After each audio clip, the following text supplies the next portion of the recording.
Hey folks, Troubletcat here, recording for the Zombie Arcade, playing some Medal of Honor Warfighter, or I played it earlier anyway. This is not a live commentary, and these are basically just going to be my first impressions on the game, as that title card earlier probably indicated to you. So, I haven't actually played much of single player yet, and this is just going to be pretty much about multiplayer, but I guess for most people multiplayer is going to be, you know, the main game, so it kind of makes sense. Whoa, my headphones are a little bit loud there. So this game type I'm playing here is Combat Mission. I'm playing a map called Alfara Cliffside, I believe. And just so you know what's going on in the game here, this game type is basically Rush, except the only difference is there's only one objective for the attackers to take out and the defenders to defend per phase. Instead of two, you can see here there's 3 phases. And I'm playing as the Point Man class, so I've got some high power ammunition, which does extra damage. I can load up 1 clip of a life. And I've got an assault rifle and a shotgun, as you will see. So, first of all, you know, some good things I can say about this game. It does have some pretty cool features. It's got a lot of customization compared to, I mean, most of this I'm probably going to be comparing to BF3.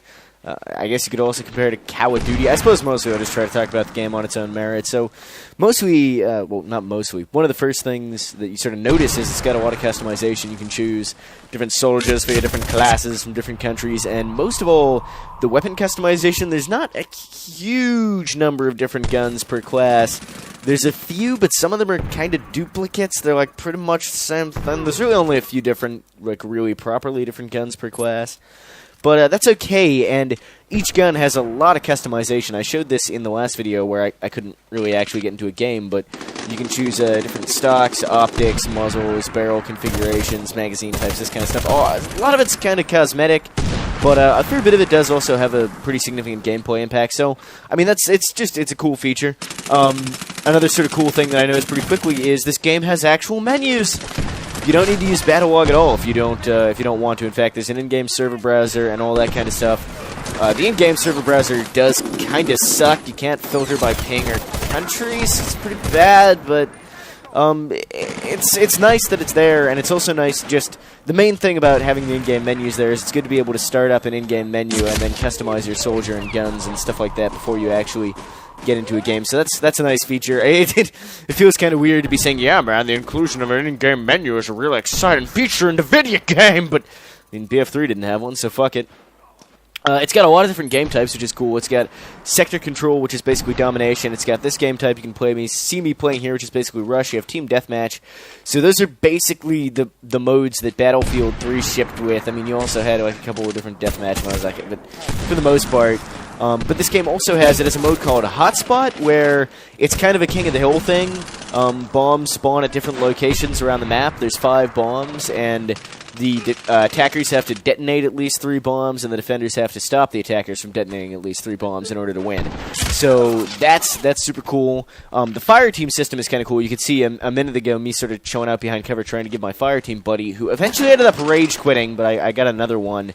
He actually rage quit it because it looked like we weren't going to take out this first objective. My fire team buddy rage quit, but then we took it out anyway, and I got more dudes. Anyway, yeah, it's got this cool fire team system where you have a buddy that you can spawn on, kind of like the squad system, squad spawning in BF3, but a little bit different because your buddy, first of all, your buddy actually has to be safe or you can't spawn on him.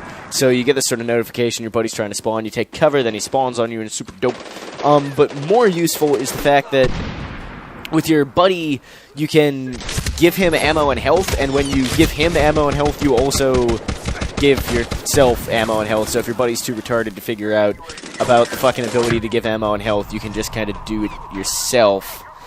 Which is good, because there's a pretty good chance if you're playing pubs, your buddy's not going to know what the fuck's going on, or just isn't going to care or whatever. So, I mean, it's good that you can just take control and do that all for yourself. That's nice. I like the classes, the class system. The classes all have these sort of different abilities, grenade types, stuff like that, weapon loadouts. Pretty dope. Kill streaks in this game, unlike in BF3. Oh yeah, aside from, I mentioned, there's actually more game types than what I mentioned. I mentioned hotspot. There's also a game type. There's more game types than that. There's one where attackers have to grab one of 2 flags and bring it back to their base, and the defenders have to stop them rather. And there's no respawns in that game mode, so it's a little bit more sort of like kind of CS-ish. I haven't played that one yet, but I think there's even one more. That might be all of them. I think there might even be. No, I think that's all the game types. There might be one more. I can't remember. Cannot remember. Anyway, kill streaks in this game also And unlike in Modern Warfare 3 and Modern Warfare 2 and Call of Duty in general, the kill streaks are kind of a cool feature that help and give you a bit of a tactical edge, but they aren't super dominating. I mean, aside from the fact that it's kind of tough in this game to get a huge kill... Well, it's a score streak in this game, so everything you do that gives you points contributes to it. And when you get a certain number of points, you get your next support action, I think they call them, in this game. And those are nice. They're fun. They add a little bit of tactical options to the game without being super dominating like they were in Call of Duty, which is good. I like it. I like the way it's done. So, gameplay in general... It feels a little bit slower and a little bit more tactical than Call of Duty and even than Battlefield. I mean, BF3, there's a lot of like sprinting around, running and gunning, going super fast. In this game, there's a few things that make it a little bit slower feeling, which is a lot of it's to do with the fact that you reload more slowly. Actually, makes a pretty big difference immediately in the way the weapons handle and stuff like that.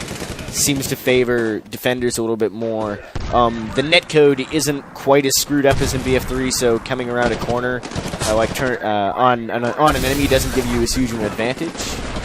So that helps a little bit too with the sort of slower tactical pacing. Well, that's a pretty minor thing. It is nice though that the netcode's not quite as fucked up as in BF3. Rarely get shot around corners in this one. But yeah, I feel like this game overall has a little bit of a slower, more tactical pace. You have sort of some good movement options. You can lean in this game, which is nice. I miss that feature. You can also do this little slide thing if you're sprinting and go to a crouch, which, to be honest, I haven't found enormously useful yet, but it's nice to have, you know, a variety of movement options, that kind of stuff. Pretty dope. Little bit too fast, in my opinion, but it's not a huge problem. I think it's actually more so that some guns kill super fucking quickly. Some guns don't. I actually overall like the weapons handling. There's not much recoil unless you're using a heavy machine gun or you load up high-powered ammo or you're using like a semi-auto sniper or something like that. A lot of the guns don't have much recoil, but that's okay. They still feel alright. And, I don't know, like, overall, I do quite like the feel of movement in the game and stuff like that. The slow reload thing, you sort of really need to keep time to it's the same. You throw grenades pretty slowly. Melee is not super effective. You need to be right up next to them, that kind of stuff. I'm finding basically that to be successful in this game, you really need to go slowly and use your class powers and equipment, like your grenades and your support actions and that kind of stuff. And pretty much the biggest thing I've found so far that makes a huge difference is to stick with your fire team buddy, because you're normally going to run into like 2-3 guys. You're not really going to find solo enemies much. And if you're sticking with your fire team buddy, you know, you can heal and resupply, and you always have somebody there with you to try and watch your back and that kind of stuff. And it's good. It's good. I like it. You can see me here, like this whole that whole first phase. I was trying to move up sort of slowly, clear out the area to try and help get the bomb planted. Sort of what I was saying about you can't just go like super fast all out into the place. You have to the strategy. I don't know. It's a little bit too soon for me to talk in huge detail, I guess, about the gameplay. I'm sort of trying to give you guys a bit of an impression, but it's a little bit hard because I haven't played a massive amount of this game yet, and the game's, you know, it's only just come out here in Australia. But you know, so far I think there's some stuff to like about it. It has a little bit of its own identity, has a little bit of its own feel, and I personally think it feels pretty good. And it's fun. It remains to be seen just how much staying power it'll have, but for now, I'm having fun with it. I'm playing it more, for example, than I did Future Soldier, which you'll recall I also recently said, you know, this game's pretty cool. It's got kind of tactical feel on it. It's kind of cool in a way. And I think I'm going to play this a lot more than I ended up playing Future Soldier, but remains to be seen whether or not I'll get, 100 hours out of this. I doubt I'll get as much out of it as I have gotten out of BF3. That seems really unlikely, but I could maybe see myself sinking 100+ hours into this game. It just remains to be seen how long it would take me to get bored. So I think the last thing I really wanted to mention was the graphics. As you guys know, this is on the Frostbite 2 engine, same engine as BF3. And as you can see, it doesn't really look as good as BF3, like, at all. Actually, the graphics are kind of hit or miss, and some of the options that were in BF3, like changing your field of view, for example, are missing in this game. It feels a lot more, actually, like a console port than BF3 did, because it seems like the textures and stuff are kind of low res. They're not quite using all the lighting effects and all the potential of the Frostbite 2 engine there. Yeah, I mean, it looks a lot more like a console game. I mean, obviously on PC it doesn't look bad. I don't mind it. I mean, I'm glad at least that the sun isn't so overpowering and there's not fucking blue tint everywhere. It's not a terrible looking game by any means, but it doesn't look as good as BF3. A lot of the textures just look like crap, and the models and stuff aren't as good, and the environments aren't quite as interesting or detailed as what you had in BF3. And it could be a couple of things. Like, I don't know if it's because they pretty much focused entirely on console, and then the PC version, they didn't really add much more in terms of graphical crunch, or if it's because Danger Close have only made a couple games, and this is the first time they did the in Medal of Honor 2010, Danger Close only did the single player. DICE did the multiplayer. So, I mean, maybe they don't quite have the experience to really pull off the sort of visual flair, visual sexiness in the same way that DICE does. But I don't mind the game's graphics overall. Some levels kind of look like ass. This one looks okay, though. I don't know. It's alright. It's definitely tolerable. So, I mean, overall, I'm having fun with the game. I like it. I think it's not bad. I like the sort of more tactical feel to it. I wish it took a tiny bit longer to kill everybody, but it seems like I say that about fucking every single game these days. And, you know, it's decent. It's decent. If you're sort of interested in it, or you can get a decent price on it, I'd recommend this. You know, I definitely wouldn't say that everybody needs to go out and buy this game right now, because as I said, I don't know what kind of staying power it'll have. Sorry. Hiccups, motherfucker. But, it's pretty cool.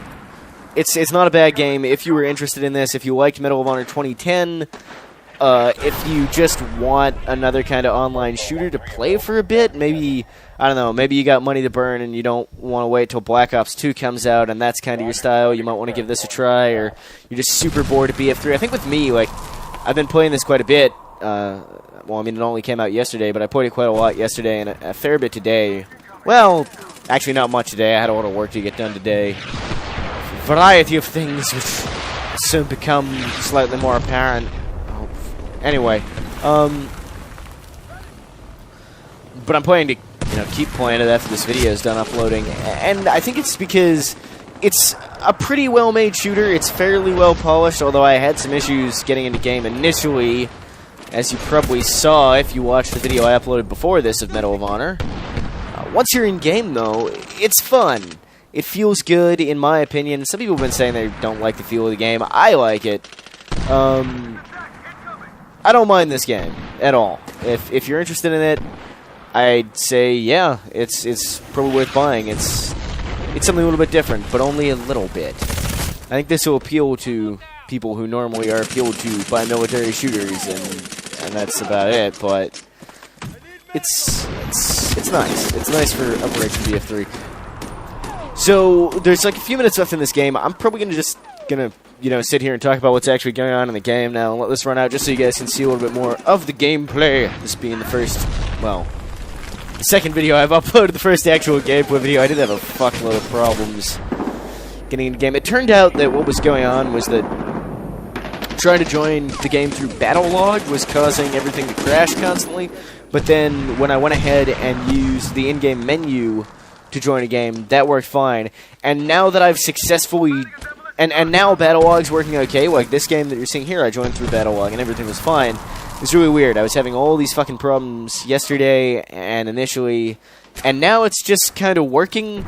But do be aware, I guess, if you buy this game on PC at least, that you might have some technical issues. I know I certainly did, and my buddy Hithude, who also picked up the game, had issues of his own as well.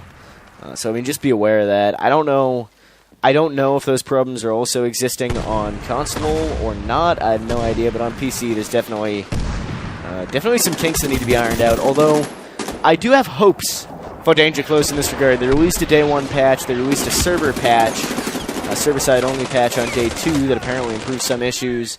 So, I mean, hopefully they're going to be supporting this game well. I know they're planning DLC for it. I think I'm getting the first DLC pack free or something because they got the limited edition, I think. I'm not sure, actually, if I get the first DLC pack free or not. Whatever, fuck it. Yeah, I'm hoping they'll be patching this up.